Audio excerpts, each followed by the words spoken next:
쿤 에드하는 NU만 제외하면 탑 내에서 가장 강한 창직이라고 하는데요. NU가 사용하는 창의 개수는 수천 개가 넘어서 붉은비라고 불린다고 합니다. 그런데 NU가 사용하는 방해 개수도 9천 개가 넘어서 NU는 파도잡이로서의 역량도 뛰어나다고 보면 되는데요.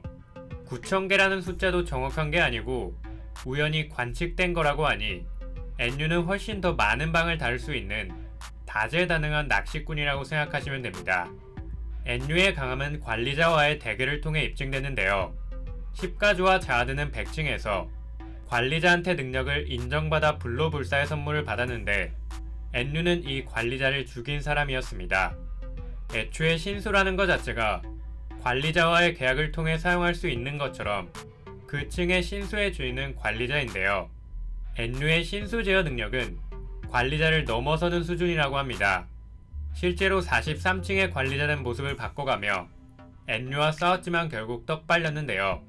랭킹 4등인 우렉이 고작 관리자 새끼였던 붉은바리의 힘 때문에 신수를 사용하지 못했던 걸 보면 관리자 앞에서 자유자재로 신수를 다루면서 관리자를 가지고 논 NU가 얼마나 강했는지 알 수 있었습니다. 우렉은 쿤 에드한한테도 실력을 인정받았고 선별인원 시절 하이앵커인 아리에온과도 오각이었습니다. 또한 자아들을 죽일 만한 위상을 보여주고 있는데 그런 우렉과 NU의 격차가 이 정도라면 랭킹 2등부터는 진짜 넘사벽이라고 말할 수 있을 것 같네요. 자아드도 NU의 가시조각 일부를 보고 신의 힘에 빗대어 표현한 것처럼 아직 자아드도 NU에 비하면 애송이라고 생각하시면 됩니다. 실제로 작가님은 자아드와 10가주, 우렉 등 탑 전체 인구가 달려들어도 NU 한 명을 이기지 못할 거라고 말하기도 했으니까요. 그래서 탑의 진정한 주인이라는 떡밥이 나온 해둔이 NU를 찾아다닌다는 떡밥도 있는데요. 이 부분까지 참고하시면 좋을 것 같습니다. 하지만 천하의 NU도 펜타미넘한테는 안되는 이유는 펜타미넘이 엑시즈이기 때문입니다. 엑시즈는 자기 공간 내에서 전지전능한 권능을 갖는데요. 힘의 강함과는 상관없이 비엑시즈들은 엑시즈를 죽일 수 없습니다.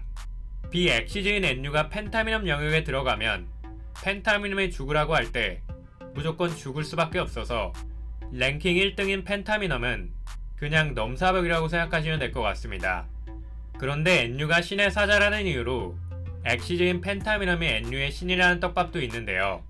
펜타미넘은 NU 다음으로 탑에 들어왔는데 탑에 들어가자마자 자아드궁에 쳐들어간 걸 보면 자아드가 타겟이었다는 걸 알 수 있었습니다. 그런데 왜 부하인 NU한테는 탑에 들어가자마자 자아드를 공격하라고 명령하지 않았는지 좀 이상하긴 합니다. 부하인 NU는 43층만 쑥대밭으로 만들고 잠적했는데 그 뒤 대장만 자아드궁에 쳐들어갔다는 게 서로 인과관계가 적다고 볼 수 있으니까요. 그래서 이건 둘이 서로 모르는 사이여서 개별 행동을 했다고 보는 게 맞는 것 같은데요. NU의 신은 밤한테 영혼을 부여하고 천하의 NU를 부하로 둘 정도면 펜타미넘 뺨치는 엑시즈가 아닐까 싶습니다. 그래서 같은 엑시즈의 방해로 펜타미넘도 자아들을 죽일 수 없었고 그게 펜타미넘을 물러서게 만들었던 이유였다면 향후 펜타미넘은 밤칙의 적이 될 수도 있습니다.